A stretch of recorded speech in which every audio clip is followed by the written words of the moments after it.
Hello guys, প্রত্যেক দিনের মতন আজকে লাঞ্চের মেনু নিয়ে চলে এসেছি।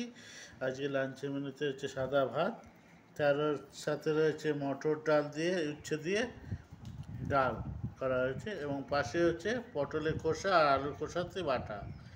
এই হচ্ছে পটলের আর আলুর খোসা বাটা। তার পাশে রয়েছে চিচিঙ্গা দিয়ে আর কাঁঠালের বিচি দিয়ে তরকারি, এই নিরামিষ তরকারি। আর তার পাশে রয়েছে পটল আলুর রসা। এই যে পটল আলুর রসা, যেহেতু বাঙালি বাড়িতে প্রত্যেক দিন মাছের একটা পদ থাকবেই। তার পাশে রয়েছে ট্যাংরা মাছ দিয়ে শস্য পোস্ত দিয়ে ট্যাংরা মাছ।